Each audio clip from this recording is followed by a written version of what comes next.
అంటే ఇంట్లో 10 మంది కూర్చుంటే ఒకరు బాధ్యత తీసుకున్నారు, వడ్డిచ్చేదానికి లేదంటే ఇంటి పనులు చేసినాక ఒకరు బాధ్యత తీసుకున్నారు, అంటే కలిసికట్టుగా ఉండేవారు. ఇప్పుడు అందరం న్యూక్లియర్ ఫ్యామిలీ అయిపోయాం, అంటే చిన్న చిన్న కుటుంబాలు అయిపోయినాయి. దానివల్ల నా వ్యక్తిగత అభిప్రాయం వాల్యూస్ తగ్గినాయి సమాజంలో. ఇప్పుడు కూడా మేము జాయింట్ ఫ్యామిలీ, 3 తరాలు ఒకే ఇంట్లో ఉంటున్నాం. దేవుడి దయ వల్ల 4 తరాలు ఒకే ఇంట్లో ఉండాలని ఆశించే వాళ్ళం మేము. వాల్యూ సిస్టమ్ పడిపోయింది ఇప్పుడు. ప్రత్యేకంగా కొన్ని స్టేట్మెంట్స్ ఉంటాయి. చిన్నప్పుడు అనేవారు ఆడపిల్లలాగా ఏడవద్దని, గాజులు తొడుక్కునేవని. ఇవన్నీ స్టీరియోటైప్స్కి ఫుల్ స్టాప్ పెట్టాలని. నేను యువగలం పాదయాత్ర చేసినప్పుడు మహిళల పైన జరుగుతున్న దాడుల గురించి డిస్కస్ చేశాను. మా నాయకులతో నాయకురాలతో మాట్లాడుకునేవాళ్ళం. అనిత గారు ఉన్నారు ఇప్పుడు హోంమంత్రి గారు, మా మహిళా అధ్యక్షురాలు మేడం గారితో చాలా డిస్కస్ చేశాను. మేము ఆనాడు బలంగా నమ్మింది విద్యలో మార్పు రావాలి, మహిళలు మగవాళ్ళు సమానం అనేది విద్యలో చూపించాలని లక్ష్యంతో ఉండాలని ఆనాడు నిర్ణయించుకున్నాం. అందుకే మీరు చూస్తే ఇప్పుడు వచ్చే కొత్త పుస్తకాల్లో కూడా ఇంటి పనులు ఇద్దరు చేస్తున్నట్టు చూపిస్తున్నాం, 50-50. అంటే ఈ చిన్న చిన్న మార్పులు అయి ఉండొచ్చు, కానీ సమాజంలో చాలా కీలకమైన మార్పులు వస్తాయని బలంగా నమ్మేవాళ్ళం. జీవితం అనేది ఈజీ కాదు. దేవుడు మీకు అనేక పరీక్షలు పెడతాడు. ఒక్కొక్క కుటుంబానికి ఒక రకమైన పరీక్షలు పెడతాడు, కానీ ఆ పరీక్ష జయించే శక్తి కూడా దేవుడు మనకిస్తాడు. అది ఇక్కడున్న మీరందరూ గుర్తుపెట్టుకోవాలి. నాకు కూడా అనేక పరీక్షలు అన్ని రకాలుగా పెట్టారు. ఒక ఛాలెంజ్గా తీసుకుంటే మనం ఏదైనా సాధించవచ్చు. అది దయచేసి మీరందరూ గుర్తుపెట్టుకోవాలని ఇక్కడున్న పిల్లలందరినీ మిమ్మల్ని కోరుతున్నా. మీ దగ్గర నుంచి చాలా నేర్చుకున్నాం. ఇప్పుడే కమిషనర్ గారు చెప్పినట్లు ఒక మాటలు చెప్పాలంటే యువర్ ద టెస్ట్ బ్యాచ్. అంటే మేము అనుకున్న ఆలోచనలు మీ పైన ఉపయోగించాం. కొన్ని మిస్ఫైర్ అయినాయి, కొన్ని సక్సెస్ అయినాయి. ఫీడ్బ్యాక్ తీసుకోవాలి లక్ష్యంతో మేమున్నాం. ప్రభుత్వ విద్యలో అనేక సంస్కరణలు తీసుకొద్దామని పనులు ప్రారంభించాం. ఆ సంస్కరణలని జూన్ మాసానికి మొత్తం అయిపోతాయి. సో ఇప్పుడు ఈరోజు ఈ ఇంటరాక్షన్లో ఓపెన్గా మీరు ఫీడ్బ్యాక్ ఇవ్వండి. ఆ ఫీడ్బ్యాక్ వస్తేనే మేము ఎట్లా ఇంప్రూవ్ చేయాలి, ఎక్కడ ఇంప్రూవ్ చేయాలి అనేది మాకు కూడా తెలుస్తుంది. ఇక్కడ ఎవరు ఏం ఫీల్ అవ్వరు, ఇది బాగాలేదని చెప్పాల్సిన బాధ్యత మీ అందరిపైన ఉంది. Open feedback.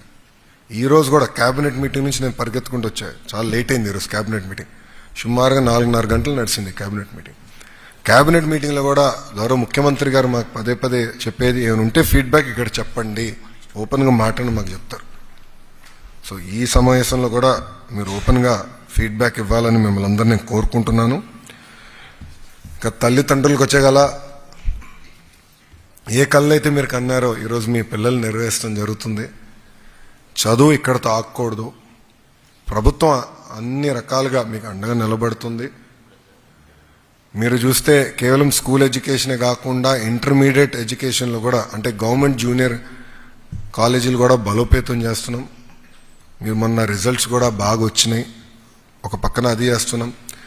హైయర్ ఎడ్యుకేషన్కి వచ్చేగల కూడా సంపూర్ణ ఫీ రీయింబర్స్మెంట్ విధానాన్ని మేము ముందరికి తీసుకెళ్తున్నాం. పీజీ ఫీ రీయింబర్స్మెంట్ కూడా గౌరవ ముఖ్యమంత్రి గారు గైడ్లైన్స్ ఫామ్ చేయమని మాకు ఆదేశాలు జారీ చేశారు. అంటే ప్రభుత్వం అన్ని రకాలుగా మీ పిల్లలకి అండగా నిలబడుతుంది. మీ పైన కూడా బాధ్యత ఉంది. పిల్లల్ని మీరు మోటివేట్ చేయాలా, గైడ్ చేయాలా. చాలా క్రిటికల్ ఏజ్ ఇప్పుడు, వచ్చే 2 సంవత్సరాలు చాలా ఇంపార్టెంట్. సో ఆ గైడెన్స్ అనేది ఎప్పుడు మీరు ఉండాలని నేను మిమ్మల్ని అందరినీ కోరుకుంటున్నాం. ఇక్కడ ఉన్న పిల్లలందరూ కూడా మీరు కేవలం స్టూడెంట్స్ కాదు, మీరందరూ ఈరోజు స్టోరీ టెల్లర్స్. మీరు వెళ్ళాలి, మీరు మీ స్పియర్ ఆఫ్ ఇన్ఫ్లుయెన్స్లో మీరు మాట్లాడాలి. మీకు ఏదైతే డ్రీమ్ వాల్ చూసా, గ్రాటిట్యూడ్ వాల్ చూసా, ఇవన్నీ మీరు మాట్లాడాలి. మిమ్మల్ని చూసి నెక్స్ట్ జనరేషన్, అంటే నెక్స్ట్ బ్యాచ్ ఇన్స్పైర్ అవ్వాలి. ఆ బాధ్యత ఇక్కడున్న మీ అందరి పైన ఉంది. నేను మిమ్మల్ని అందరినీ ఒకటే కోరుతున్నా, ప్రభుత్వ విద్య అనేది ప్రైవేట్ కన్నా తక్కువ కాదనేది చెప్పాల్సిన అవసరం. ప్రభుత్వ పాఠశాలలు ప్రైవేట్ కన్నా మెరుగైందని చెప్పాల్సిన బాధ్యత ఇక్కడ మనందరి పైన ఉంది. నేను ఎటుకో నా క్యాంపెయిన్ చేస్తాం, మీరు బాధ్యత తీసుకుని ఒక్కొక్కరు మాట్లాడాలి. మీరందరూ ఎటుకో బాగానే యాక్టివ్గా ఉంటారు. ఐఎమ్ షూర్ ఇక్కడ ఉన్న చాలామంది ఇన్స్టాగ్రామ్లో బాగా యాక్టివ్గా ఉండుంటారు అనుకుంటున్నా. ఉన్నారా? లేదంటే నో టైం, ఓన్లీ చదివే, ఇంట్లో ఫోన్ ఇవ్వలే, ఎవరికి ఫోన్ కూడా ఇవ్వట్లేదా? బెస్ట్ డెసిషన్ ఇది. ఫోన్ ఎంత తక్కువ వాడితే ఈ వయసులో అంత బెటర్. కానీ మీరు మీ సోషల్ మీడియాలో యాక్టివిస్ట్గా మారి ప్రభుత్వ పాఠశాలల గురించి మీరు అందరూ మాట్లాడాలని నేను మనస్ఫూర్తిగా కోరుతున్నాను. అంతేకాకుండా నిజంగా అధికారులందరూ కూడా ఇక్కడ ఉన్నారు. మిమ్మల్ని అందరినీ నేను అభినందిస్తున్నా. చాలా బాగా కష్టపడ్డారు. తక్కువ సమయం, 100 రోజుల యాక్షన్ ప్లాన్ ఉన్నప్పుడు అనేక మంది అనేక మాటలు చెప్పినా మీరందరూ నిలబడినందుకు, మంచి రిజల్ట్ సాధించినందుకు, ఒక మాటలో చెప్పాలంటే ఆంధ్ర రాష్ట్రంలో ఏదో మ్యాజిక్ జరుగుతుందన్న డిస్కషన్ ఇప్పుడు మొదలైంది. భారతదేశ వ్యాప్తంగా ఈరోజే ఒక ఆర్టికల్ కూడా వస్తే అందరికీ నేను పోస్ట్ చేశాను. డిస్కషన్ మొదలైంది. అంటే ప్రభుత్వం కమిటెడ్గా ఉంది, ప్రభుత్వ విద్యని బలోపేతం చేయడానికి సిద్ధంగా ఉంది. ఆంధ్ర రాష్ట్రం మోడల్ ఆఫ్ ఎడ్యుకేషన్ మనందరం చూడాలనే ఆర్టికల్లో చెప్తూ నిజంగానే ఒక గర్వంగా అనిపించింది. ఇన్ఫ్యాక్ట్ క్యాబినెట్ మీటింగ్లో ఉన్నప్పుడు వచ్చింది ఆర్టికల్. చాలా గర్వంగా అనిపించింది. ఎస్, ఇంకా చేయాలి, పట్టుదలతో చేయాలనే లక్ష్యంతో ప్రభుత్వం ఉంది. కానీ ఇక్కడ ఉన్న పిల్లలను చివరిగా కోరేది ఒకటే, మీలో ఉన్న కసి జీవితాంతం ఉండాలి. మనం అనుకునే అన్నీ అవ్వవు, బాధపడాల్సిన అవసరం. అదొక పరీక్ష అనుకోవాలి మైండ్లో, అంతే. దేవుడు ఒక పరీక్ష పెట్టాడు. ఈ పరీక్ష నేను చేస్తానన్న లక్ష్యంతో మీరందరూ పనిచేయాలని మీకు తెలుపుకుంటూ నిజంగా నేను వెరీ వెరీ ఎక్సైటెడ్, హ్యాపీ. గతంలో మేము చేసాం, ఐ థింక్ కరెక్ట్గా 2 months బ్యాక్ ఇంటర్మీడియట్లో, అంటే గవర్నమెంట్ జూనియర్ కళాశాలలో ఇంటర్మీడియట్లో బాగా రిజల్ట్స్ వచ్చిన పిల్లలతో ఇట్లా సమావేశం పెట్టుకున్నాం. చాలా ఫీడ్బ్యాక్ వచ్చింది. తల్లిదండ్రులు నవ్వు చూశాను ఆ రోజు, ఈరోజు కూడా చూస్తున్నా.